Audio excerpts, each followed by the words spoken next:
ഇന്നത്തെ കാലത്ത് നമ്മുടെ ടീനേജ് മക്കളെ വളർത്തുക എന്ന് പറയുന്നത് ശരിക്കും ഒരുപാട് വെല്ലുവിളികൾ നിറഞ്ഞ ഒന്നാണല്ലേ. അവർക്കൊരു താങ്ങായി നിൽക്കുമ്പോൾ സത്യത്തിൽ നിങ്ങൾക്കും ഒരു പിന്തുണ വേണ്ടിവരും.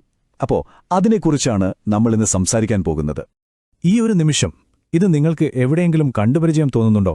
നിങ്ങളുടെ കുട്ടിയുമായി നിങ്ങൾക്കിടയിൽ അറിയാതെ ഒരു അകൽച്ച വന്നതുപോലെ, അല്ലെങ്കിൽ അവരെക്കുറിച്ച് എന്തോ ഒരു പിടികിട്ടാത്ത ആശങ്ക എപ്പോഴെങ്കിലും തോന്നിയിട്ടുണ്ടോ? ഒരുമിച്ചിരുന്ന് ഭക്ഷണം കഴിക്കുമ്പോഴുള്ള ആ ഒരു നിശബ്ദത, ഓരോരുത്തരും അവരവരുടെ ഫോണിൽ അല്ലെങ്കിൽ ചിന്തകളിൽ, ശരിക്കും ആ നിശബ്ദതയ്ക്ക് ചിലപ്പോൾ വാക്കുകളേക്കാൾ ഭാരം തോന്നാറുണ്ട് അല്ലേ? പിന്നെ നമ്മൾ പുറത്ത് ആരോടും പറയാതെ മനസ്സിലിട്ട് നടക്കുന്ന ആ ഭാരങ്ങൾ, രാത്രിയിൽ ഉറക്കം കെടുത്തുന്ന ചിന്തകൾ. ഒരു കാര്യം ഓർക്കുക, ഈ ഒരു അവസ്ഥയിലൂടെ കടന്നുപോകുന്നത് നിങ്ങൾ മാത്രമല്ല. നിങ്ങളെപ്പോലെ ഒരുപാട് മാതാപിതാക്കൾ ഇതേ നിമിഷങ്ങളിലൂടെ പോകുന്നുണ്ട്. അപ്പോ ഇതിന്റെയൊക്കെ പിന്നിൽ എന്തായിരിക്കും? ഒരുപക്ഷെ ഇതൊരു വ്യക്തിയുടെ മാത്രം പ്രശ്നമല്ല, നിങ്ങളുടെയോ നിങ്ങളുടെ കുട്ടിയുടെയോ മാത്രം കുഴപ്പമല്ല. കാരണം അവർ ഇന്ന് ജീവിക്കുന്ന ഈ ലോകം ഒരുപാട് സങ്കീർണമാണ്, ഒരുപാട് സമ്മർദ്ദങ്ങൾ നിറഞ്ഞതാണ്. ഒന്നാലോചിച്ചു നോക്കിയേ.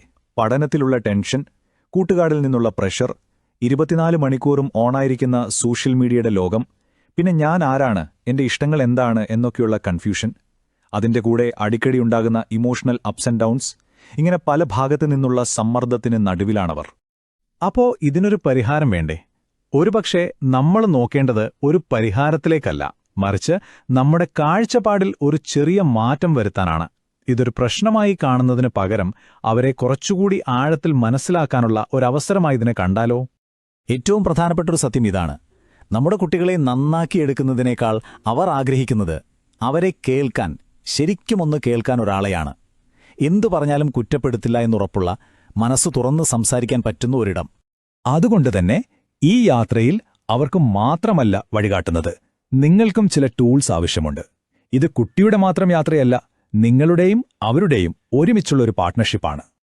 നമ്മളിവിടെ ലക്ഷ്യം വെച്ചിരിക്കുന്നത് ഒരൊറ്റ കാര്യമാണ്: റെസിലിയൻസ്, അതായത് മാനസികമായ പ്രതിരോധശേഷി. ജീവിതത്തിലെ കയറ്റിറക്കങ്ങളിൽ, ചിലപ്പോൾ പരീക്ഷയിൽ തോൽക്കുമ്പോൾ, അല്ലെങ്കിൽ കൂട്ടുകാർക്കിടയിൽ ഒറ്റപ്പെടുമ്പോൾ തളർന്നു പോകാതെ പിടിച്ചു നിൽക്കാനുള്ള ആ ഒരു ആന്തരിക ശക്തി, അതാണ് റെസിലിയൻസ്. ഇതൊരു കൊടുക്കൽ വാങ്ങൽ പോലെയാണ്. നിങ്ങളുടെ കുട്ടിക്ക് അവരുടെ മനസ്സ് തുറന്ന് സംസാരിക്കാൻ സുരക്ഷിതമായ ഒരു ഇടം കിട്ടുന്നു. അതേസമയം നിങ്ങൾക്ക് അവരെക്കുറിച്ച് കുറച്ചുകൂടി വ്യക്തമായ ഒരു ധാരണയും കിട്ടുന്നു. അവർക്ക് ആത്മവിശ്വാസം വളർത്താനുള്ള വഴികൾ കിട്ടുമ്പോൾ അവരെ എങ്ങനെ ശരിയായി നയിക്കണമെന്ന് നിങ്ങളും പഠിക്കുന്നു. ഇത് ഒരുമിച്ച് വളരുന്ന ഒരു പ്രോസസ്സാണ്. അപ്പോ ഈ യാത്രയുടെ ഒരു ചിത്രം എങ്ങനെയായിരിക്കും? ഒരു തരം തളർച്ചയിൽ നിന്ന് വളർച്ചയിലേക്ക്, ആശങ്കയിൽ നിന്ന് ആത്മവിശ്വാസത്തിലേക്കുള്ള ഒരു മനോഹരമായ മാറ്റം. ഈ യാത്ര ചിലപ്പോൾ തുടങ്ങുന്നത് വല്ലാത്തൊരു ആശയക്കുഴപ്പത്തിൽ നിന്നും ഒറ്റപ്പെടലിൽ നിന്നുമൊക്കെയാവും. പക്ഷെ പതിയെ പതിയെ അവർക്ക് സ്വന്തമായി ഒരു ശബ്ദം കണ്ടെത്താൻ സാധിക്കുന്നു. പറയാനുള്ള ധൈര്യം കിട്ടുന്നു.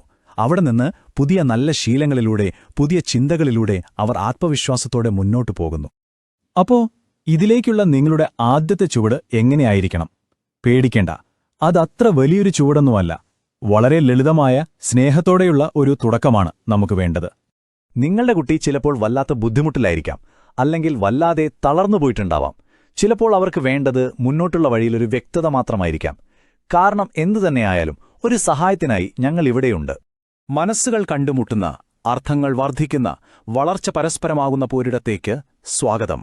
ഒരു മാറ്റത്തിനായി, ഒരു പുതിയ തുടക്കത്തിനായി ഈ നമ്പറിൽ വിളിക്കാം. ഓർക്കുക, ഈ യാത്രയിൽ നിങ്ങൾ ഒറ്റയ്ക്കല്ല.